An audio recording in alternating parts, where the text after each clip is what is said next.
violate the law. No, Danny. They're not bashing them. But Danny, that's my point. And I'm not defending the position. You know, everybody knows where I stand on this. What I'm saying is we need to allow for individuals like Edgar.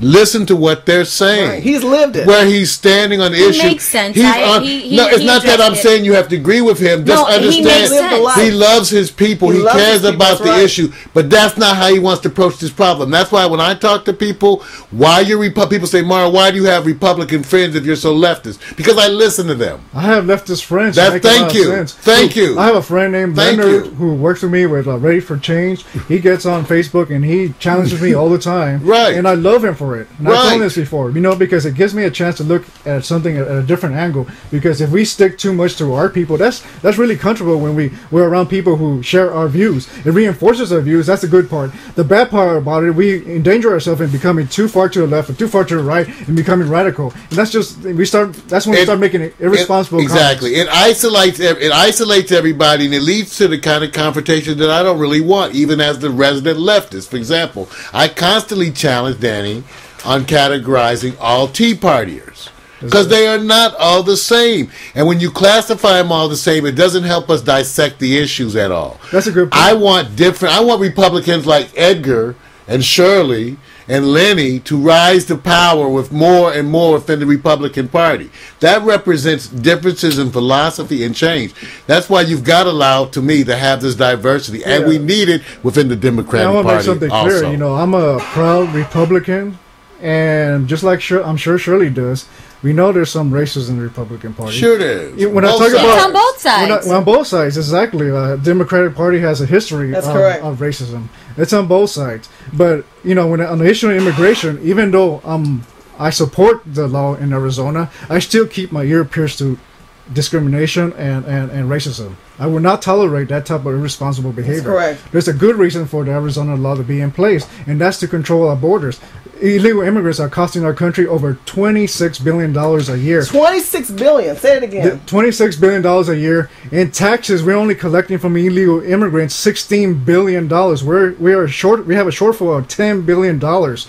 It's just a phenomenal amount of money. And don't forget, too, I wonder how much they make for businesses who profit off of using this oppressed labor and the such. Exactly. In other words, while we're footing that bill that you guys just mentioned, remember that's some savings for somebody. Well, that's why the businesses. That's the Democrats. They're losers. The whole thing is they're ripping the country off with this president bringing over the Mexican president. Well, it's funny is that the continuing Democrats Bush's policies. Say they tell the illegal immigrants, we support you, but they don't want them to work. That president. They do not work. They don't want the illegals to work because you have to remember the Democrats are heavily supported by unions. And they support the unions. The unions don't want the competition. Cesar Chavez did not like illegal immigration. He didn't want the competition. Republicans, on the other hand, they have a reputation of supposedly hating immigrants, but it's the other way around. The corporations that the Republicans support want the cheap labor. That's correct. Thank you, Edgar. So it's both sides are responsible for this problem right here. And he's Republican. That's right. Well, the bottom line, I agree with you, Edgar. The bottom line is this: when it comes to illegal immigrants. Illegal. They're illegal. They need to be legal here. We didn't talk about the people coming from Arab and people coming from, Egypt, Iran, Iraq. They're flying into Mexico. This is what they're talking about. They're flying into Mexico. They're learning the native language. They're making themselves look like Latinos, and then they're coming over the border. That's because they can't look like Swedish and come into Sweden. They're coming over here, and they're terrorists, and they're going to Mexico first, and then they're coming to America. Look, we have to tighten up these borders. And everybody needs to have papers. I don't know what's wrong with you people. That's because your mother gave birth to you and drugged you. No, because I already went through that when cops was questioning me all the damn time. That's what I'm talking about. No, hell no. All you need to read is the law. There's the law. Pick up the law and read it. The bottom line, everybody needs paperwork.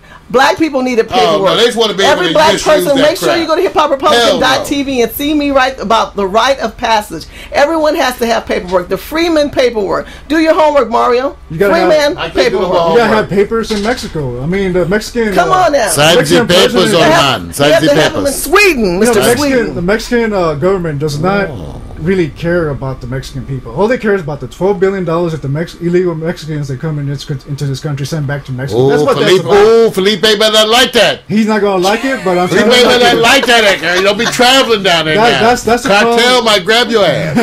That's the problem that he has. That's the problem. Well, you know, there's some stuff. The only ass he's grabbing is Obama. You know, Obama has a problem with bowing down to other presidents. Obama's ass? Obama is bending over to the Mexican president. Woo! Tell me more. What else happens? I mean, Mufasa. You're funny. It's